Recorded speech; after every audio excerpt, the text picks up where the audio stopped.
Now I needed more money. So I'd applied for jobs and I wasn't getting them. And then I decided, okay, I really need money. So then I saw an ad. And this time I was still really desperate because I was still trying to get money for my upkeep. And so this job was for delivering juice and milk. And it said, you need a hat because it was summer, a lot of water, and you need to be fit. I was like, I'm fit. Me, I can run. What is it? From Nairobi, Kenya. Wow. This job, let me tell you, I did it for one day. One day. Do you know what it was? No. It was a truck. You dandia the truck. It doesn't stop, It just slows down. Jump off, take juice, milk, run to the door, run back, you tick. This is the next one. Okay, go. The next person goes. Okay, house number, they need milk, they need juice, they need orange juice. This one needs pineapple. Guy. And you go back and dandia. You dandia. What is the lifestyle I want to have? And how can the money that I am earning produce money that finances my lifestyle? So that then my lifestyle is not being financed by what I'm earning. I get it. Am I making sense? Yes, you're talking about moving to passive income. Yes. Basically, Life like is a Kikuyu would say, you have cows. I can't have cows and then eat my cows. My cows need to produce calves, and it's from those calves that then I can finance my lifestyle. So your income is your seed. Ooh. If I eat all my seed, I'll end up with nothing at the end of the day. So when I get seed, that income that I receive, I have to plant that seed as well, so that then it produces fruit, and then I eat from the fruit, not the seed. Your income is your seed to help you attain the life that it is that you want to have. And it takes time. Ooh. Yeah, it takes time. It's not it will happen in 1 year. No. On average, some research was done, and they found that on average in the US, because that's where most research is done, it takes about 28 years for people to become wealthy. To have $1 million, it takes about 28 years. So for you to get to the place where you're replacing your income with income from your investments and your assets, it takes time. So if you start at 40, Yeah. okay, the beauty about it is that you have experience, Relationships, you have networks, you're wiser. So it may not take you as long, but the point is that the earlier you start, the easier the process is. Yes, you have time, you make your mistakes, but it gets easier. And it's easier when you start younger. Yep. But if you wait for long, sometimes you never get there. From an investment banker's perspective, you have clients who have billions of shillings. Yeah. Billions. I don't mince my words when I say that.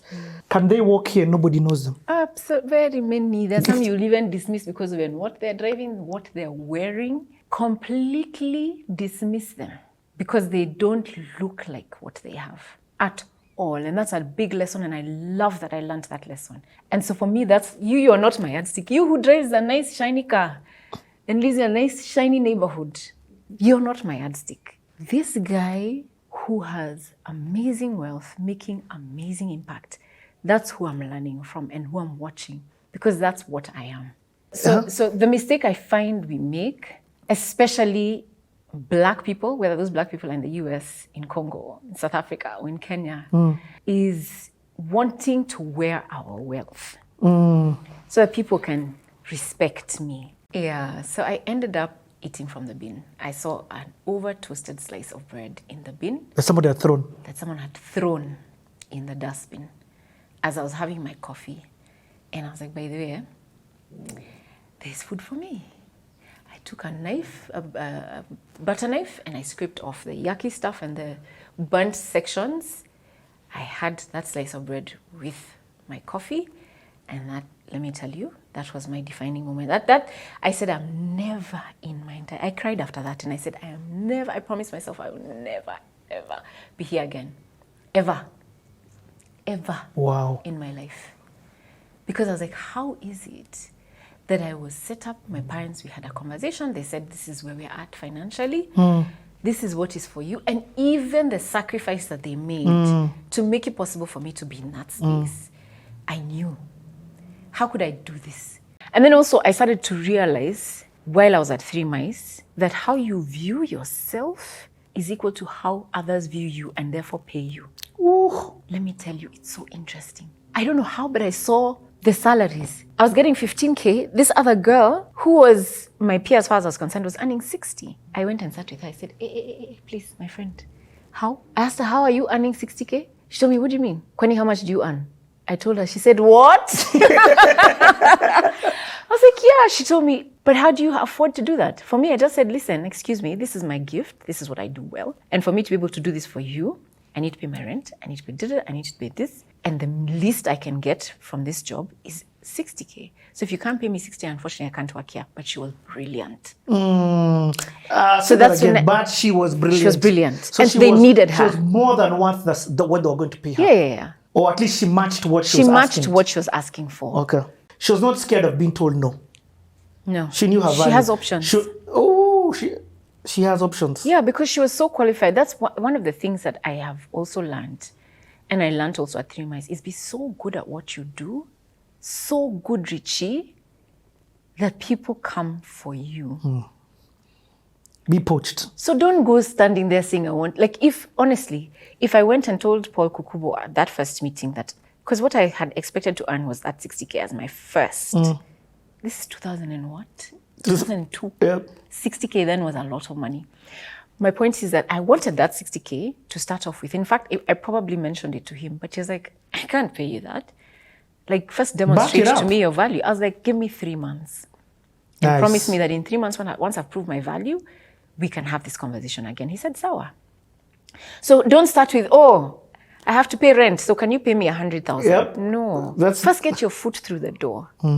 Once your foot is through the door and you've demonstrated your value and now they need you, then now you can. It's an exchange of value. It's an exchange of value. Yep. Yeah. Digital value economy. I keep saying value has to be returned for value. And another door that I opened was just this whole thing of entrepreneurship and funding entrepreneurs in this country. I remember at this time, it was still early in my career. I think it was 2006. June 1st, President Kibaki announces that he's going to give 1 billion shillings to the youth of this country who are entrepreneurial. And he just made the announcement. I found out about the announcement much later after June's 1st, speech. And I didn't think much about it. But I got a call, and this call was a lady. She said, I'm calling from Kencom, Ministry of Youth Affairs. Can you come for a meeting at 1 o'clock? I'm like, huh? They're rough, no finesse. It's just, can you come? It's government, you come now. Anyway, so I go for this meeting, and we were 6 of us. And the PS walks in, and I'm like, yeah, I know this guy. And he says, you have been appointed to help us figure out how we're distributing this 1 billion shillings to the youth in this country across Kenya. And I was like, what? So let me just backtrack. Yes, please. Because of my naivety, I went gung-ho and went to see the minister. And I told her, listen, of course, with the rest of the board members. And I'm the one who now told her, there's stuff that's happening that shouldn't happen. Let's send the CEO home. Because what is all this? That's one example of many things that went wrong. Yeah. Where? So what I didn't realize, there was political influences that enabled certain people to survive in certain spaces. And the moment I did that, the next thing was a 16-page letter about what I had done and how I had stolen and how I'd wanted to invest the youth fund money in Safaricom. What? Then there was a whole Mars report about me. And then I ended up being interviewed by the Kenya Anti-Corruption Commission. I was interviewed by the Directorate of Investigation. I was in a space where there were 4 men interrogating me about stealing from this government. Guy. What? Let me tell you. I was in a space where there were 4 men interrogating me about stealing from this government. Guy. What? Let me tell you. I never used to sleep. I used to cry every night in my house. They're saying I stole. From who? What? I used to spend nights figuring out with the other board members, how are we going to make this thing work? How do we ensure the government, it's a revolving fund and the money comes back? Yes. So that then we don't have people not paying. The moment people know it's government money, they don't pay. How do we make them pay? How do we make sure that, we're always, everything that we did was to help this thing. And then now what? Yeah. So I got into this big trouble. There was all these articles on human rights, I don't know what reports, and then I'm being investigated. Where? So Rina, how you keep insane at this time? I wasn't. So there's a pastor, Akima, Pastor Linda, thank you. Where?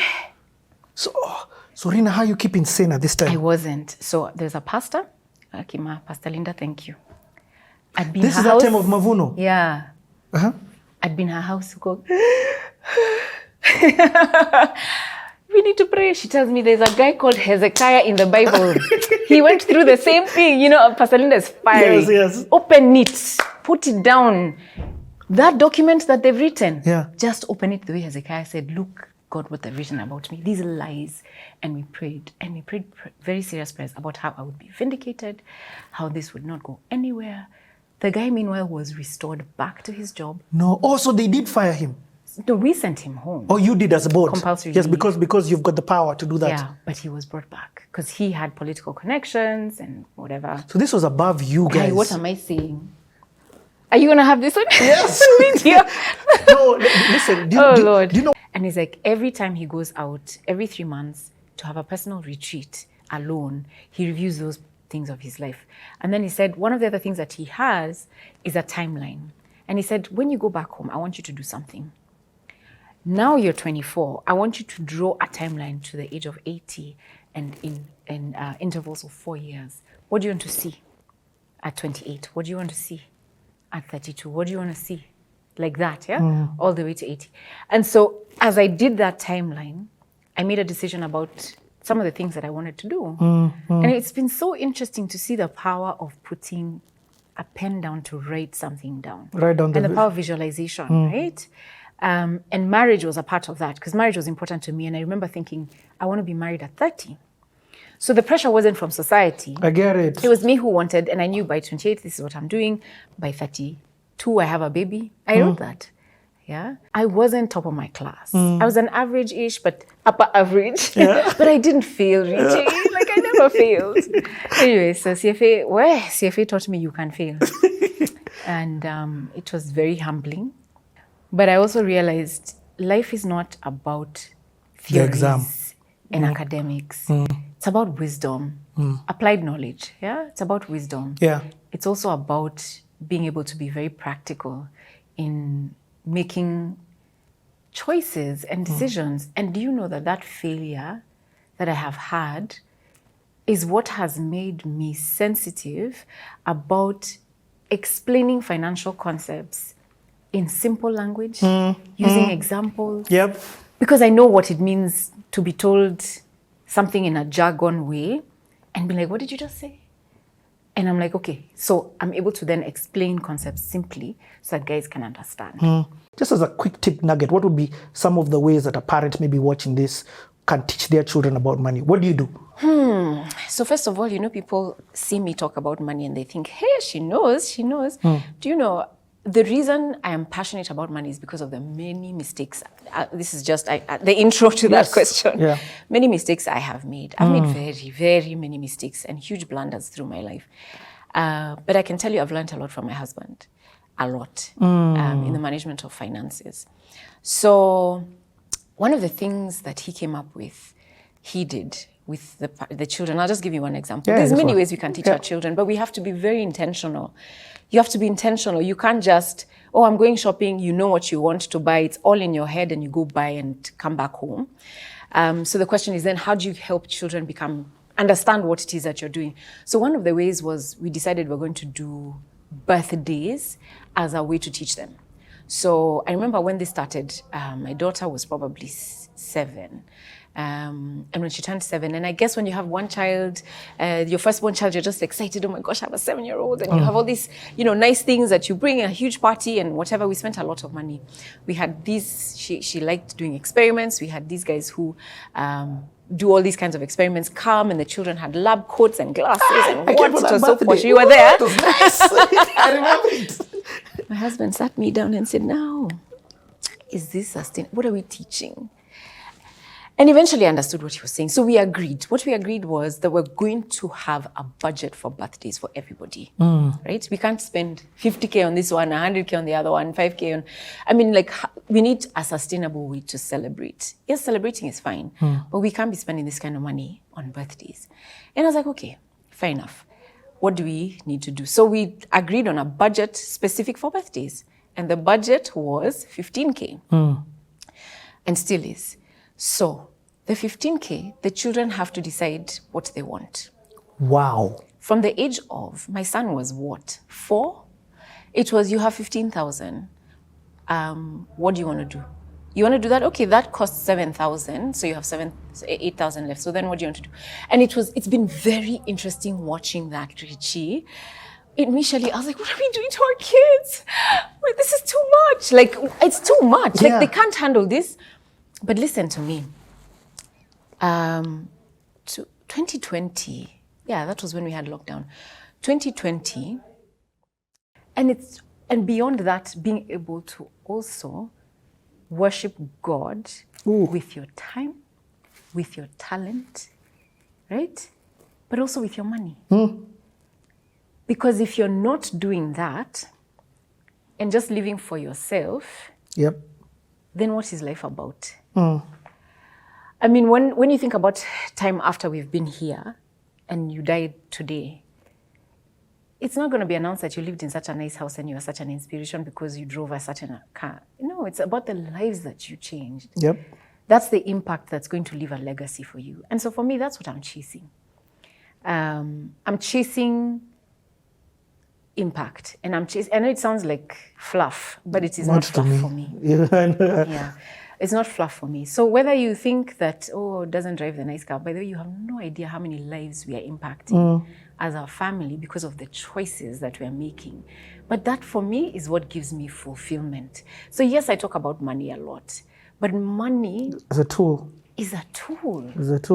Money is a tool that will help me achieve the things that God has set for me to do.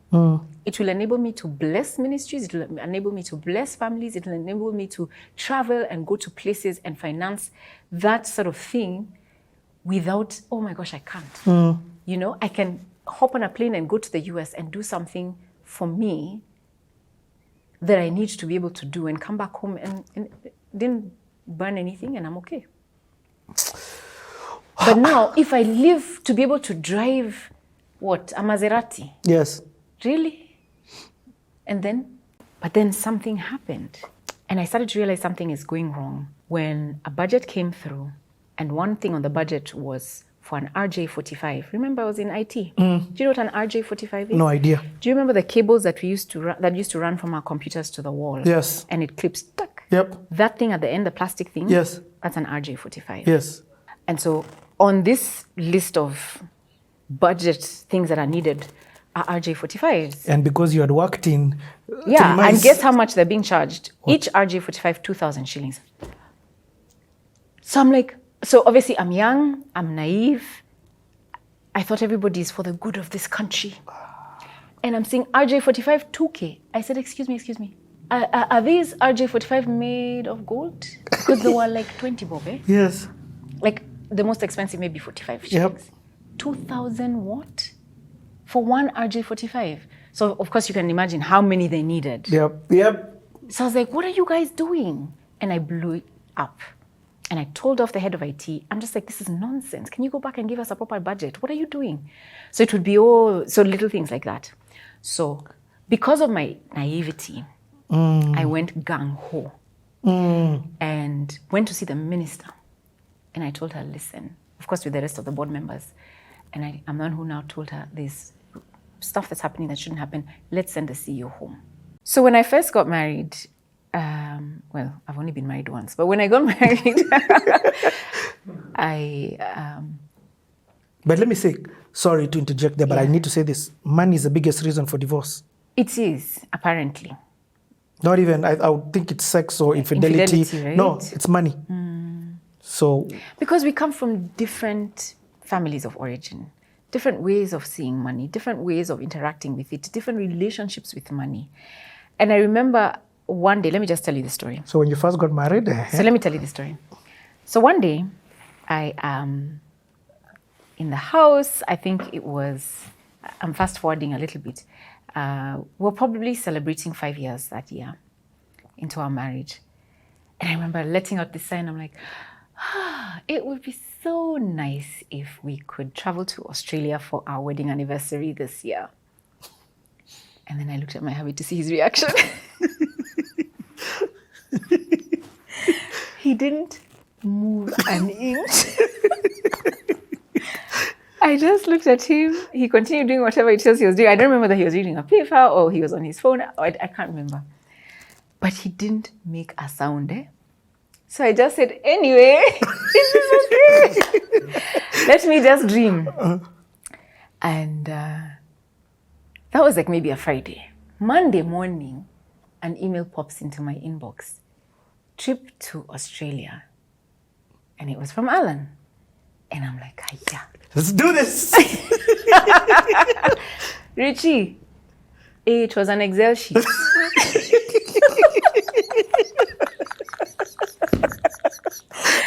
Hey, let me just tell you, this Excel sheet had transport, accommodation. Let me just tell you, by the time I looked at the bottom line, I was so annoyed. I'm like, what are you telling me? There's going to be another 10 years before we're able to travel to Australia? Yeah. I was annoyed. But that experience made me realize something. So first of all, anyway, so you can tell the money situation. Yes. My husband is a planner. Very organized. Anybody who knows my husband, let me just tell you, he's the most organized human I know. And I thank God so much for that. He brings order to our lives. Let me just tell you, it has been a painful process for me. Because what but are it's you? just been that I'm a dreamer. I'm a dreamer. And how I discovered that was just research. There's many personalities. And I discovered that through research because of just where I was at. I was just like, how does this thing work? And so I discovered a lady called Olivia Mellon, who is a psychologist. I don't know, but she's a psychologist. And in 1984, she launched some research that she had done from her journey counseling couples in their marriages and found, like you said, the biggest issue was finances. And I was like, so I bought her book. And I started to read her book and I realized, oh my goodness, this is why I have these challenges. My relationship with money is a certain way. I remember when growing up, my parents, particularly my mom, would be like, we need to travel or we want to do this. She's like, I just need to work hard and the money will come. And then she works hard, we get the money and we go, right? So it was just, what do we need? Let's work hard, get money, move. So there was nothing that is off the table. Then I come into this situation where, no, we have to plan. Where's the money coming from? We have to figure things out. We have to save, we have to invest, and then we go. So it's just a different way of, so the relationship I had with money and the relationship he has with money, very different. But each coming from your backgrounds. Yeah, each coming from a different background. Yes. And so the beauty about the differences in our backgrounds is that it helps us to then bring those strengths from the different backgrounds to help us forge a way forward. And that's the attitude then I had to then adopt, which has taken many years for me to get to that place where I appreciate that. But it has helped me realize that, by the way, there's value in this. I used to resent it so much. But he's also come to the place where he hopefully appreciates that we also need to enjoy it. Yes. Yeah. So I've definitely seen him mellow. And I think we have worked out a way forward. It's not perfect. And we're still figuring this thing out. But I feel like we are making some progress. In that, it's not such a big pain point where I'll be like, I'm walking out of this marriage. So it's just to give couples out there hope. You know, that, we're different. The key thing is to empathize with one another, be real about who you are, be real about your weaknesses, and also be real about the admiration you have for your partner and the way that they manage the money. The admiration you have for this partner that's able to spend and feel nothing. The admiration you have for this other partner who, or the opposite person who is a planner and is able to just be so clear about not spending and planning their expenditure. So it's been quite a journey. Okay, let me start by saying that has changed. Since COVID, and perhaps maybe 2019, it's not been very easy to raise capital for most of these startups as it was prior, before COVID. Okay, so in 2020, COVID happened. And when COVID happened, different countries realized that, there's lockdowns, people are not able to go to work, companies are shutting down, you can't go to a restaurant. I mean, economies sort of grinded to a halt. Yes. But economies need to continue to run. So what happened? Government gave stimulus. So, for example, in the US, they give free money to people to be able to get people to be able to buy food and to function. And so for money to continue to circulate in the economy, which was a good thing, but it has had its impact. Because what happened? When you have a huge supply of money, you have more money chasing fewer goods, and what happens? Then inflation goes up. So inflation started to go up everywhere. And in order to stem that high rate of inflation, I mean, inflation went up to 9% in some countries, which is insane in these developed markets. In order to sort of stem that, what did central banks do? Increase interest rates. Now, for many, many, many years, we had interest rates at 0, 1%, in the 2%. States, yes. T-bills, treasury bonds, 1.5, 2%, 3%. Suddenly, they've gone to 5.5%. Then now, these emerging markets, the situation started to change, beginning with Sri Lanka and the challenges they had there in the economy. I mean, anyway, I'll not go into those details. But the point is that emerging economies were attractive, particularly Africa was very interesting and attractive for a lot of investors, because if you put your money in the bank, you're getting like 0% or 1%. But you bring it to Africa, there's a possibility you can get 10% and more with your money. So Africa looks attractive. Africa was this, very attractive, potentially great place to invest your money. And so it was so easy for all these startups to, I remember, because I'm an investor as well. So there's this startup that came, we've got this idea, blah, blah, blah. It's a fintech, it's very interesting. What do you value your business is $1 million. Oh, you value your business at $1 million? How much are you making in revenues? Oh, so for revenues, we're going to start in December. I'm saying you're not making even a shilling in revenue. And you're valuing your business at what? Oh, because of the tech, I don't know what. And they raised money. So because there was a lot of money chasing very few great opportunities. So I don't know, there was just a lot of money floating around. People are looking for opportunities. And so companies that were not even good managed to raise capital. Anyway, where am I going? So what happened with COVID? Interest rates went up because inflation is high. When interest rates went up, if I'm an investor sitting in Dubai and I'm looking to place my money in good opportunities, and suddenly the US, that's a stable market, is doing 5%. And then Kenya, I can see, or Nigeria, I can see, this government, this president, now they're making sort of changes. In fact, currency, I'm not able to get my money out. Let me get out. Let me just tell you, Africa has faced a crisis of exits. Wow. There's inflation, there's political challenges, economic decisions that are not great, huge debt. And guys are now wondering, will I be able to get my money out? And dollar shortages, but not even just dollar shortages. When interest rates go up, also the dollar strengthened. And when the dollar strengthens and you invested in a certain currency, your investment, you made 10%, right? So guys just started exiting the market. So we've had a huge amount of exits from Africa, from the stock market, people want to invest now in hard currency and also in markets that are solid. So companies that could easily raise capital by saying, I'm a fintech and I'm in Africa and there's a potential 9 billion people. Okay, I'm just making up numbers. But the point is, you understand what I'm saying? That story doesn't sell anymore. So the environment has shifted. It's not easy to raise capital anymore. And so for you to raise money today, there's still money and it is still available. But for you to raise money today, you need to demonstrate viability. Nice. Yeah.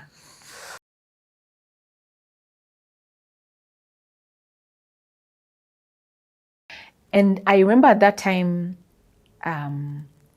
during just that transition happening with Kibaki, I had just joined, and I get a call. At this time, I'm in the customer service, and I get a call from the receptionist, and she says, there's a student here from the Nairobi University, and he wants to talk to someone about shares. Do you mind speaking to him?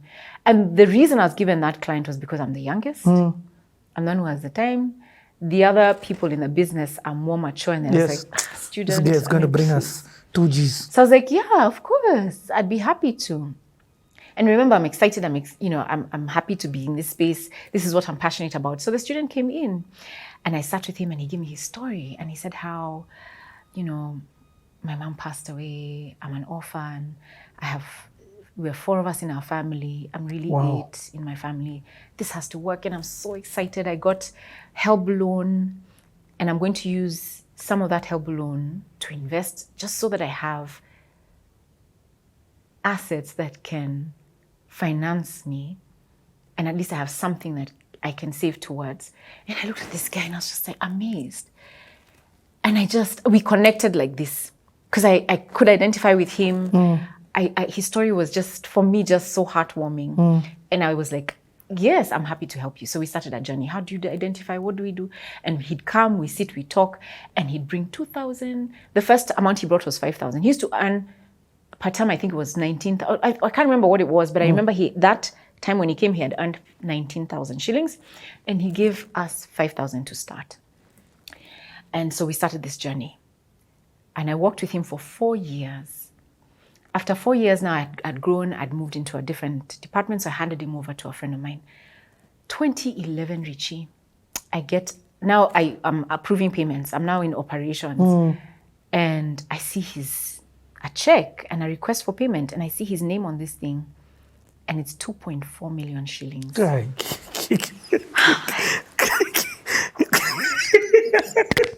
I called him, please, can we have coffee? What? Like, how did we get here? Yes.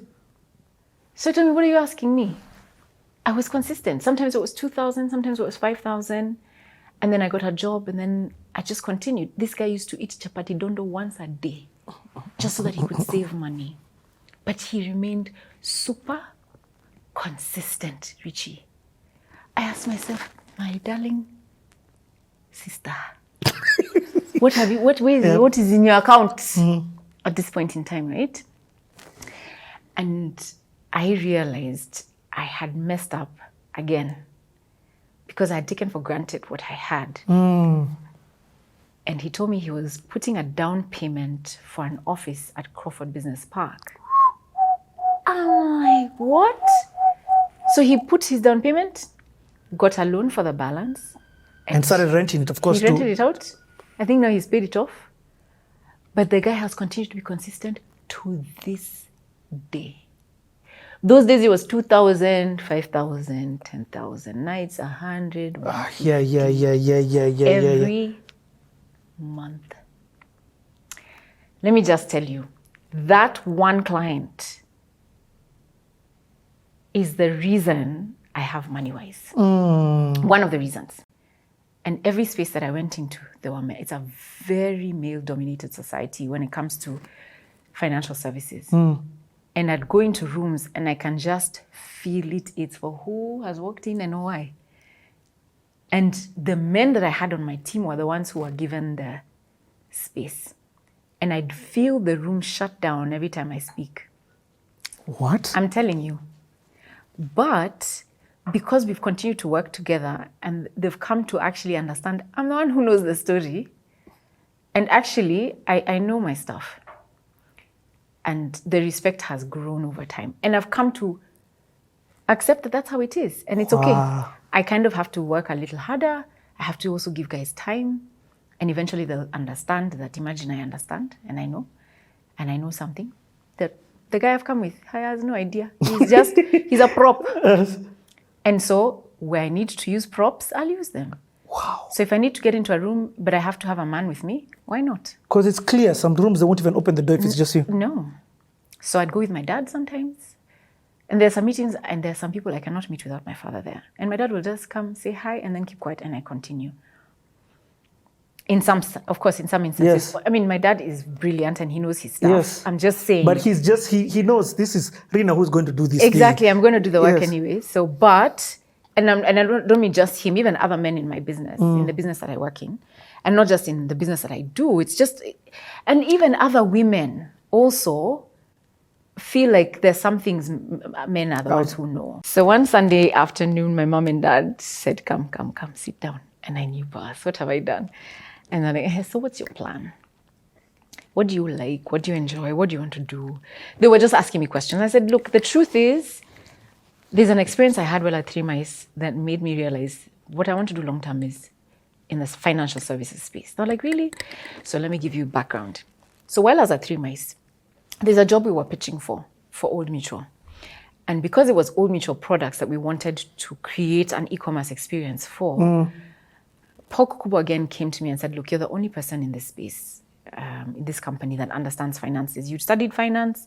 Could you kindly help us understand these products as we brainstorm? So I loved the way that we went about finding solutions for our clients. We'd all come together in the room and we just throw ideas and nothing was nonsensical. Everything was taken and we'd sort of put things together and come up with a solution for our client.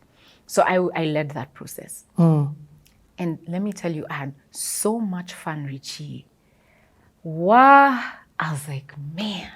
So I remember going to Old Mutual and I remember I was just like, this is what I want to do. I was sued by those guys. So I choose to just take the fifth there. You don't choose balance. I get it. So let me explain. The Capital Markets Authority did not approve certain products that you see out there that have conned people. Okay. What happens is that some companies, will get approved for something specific and then use that as their marketing gimmick to then say, oh, we are this, that, the other. Or you who've seen that they were approved for something, make an assumption that this thing is approved. And yet it is not.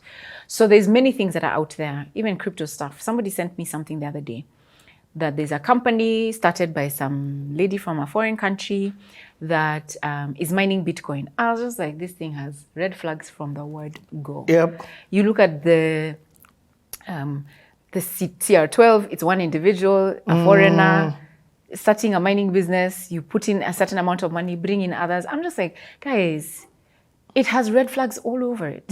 So even the presence of mind to ask, has the Capital Markets Authority had a look at this? People don't have. Why? We're always chasing returns. Because that becomes my focus. How much money am I going to make from it? And Kenyans have lost billions. Chasing returns. The first thing people have to ask themselves is, what is the risk I am taking? And one of the things that I love about the Islamic faith, even though I'm not a Muslim, is the way that they invest. Because one of the things that they emphasize is the fact that there has to be an underlying business that makes sense. We're not just financing air. What are you doing with this money, right? So one of the things is, what is the underlying business? Where is this money going? And what is it going to do? So that's something you always have to ask yourself. Okay, so Richie has come up to me with this investment opportunity. Sawa, I'm putting my money, I'll get X% return. All right, what's my money being invested in? Yep. And how do I make my return? And what is the likely return I'm going to make? And then I weigh the risk that I'm taking, the return, does it make sense?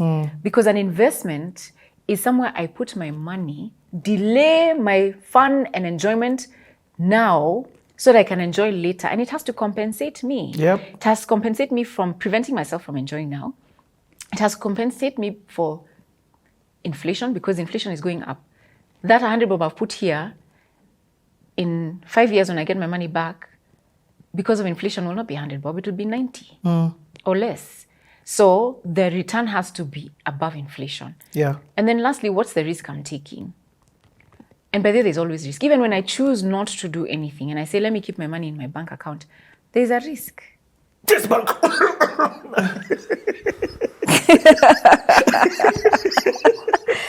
You want to get us in trouble?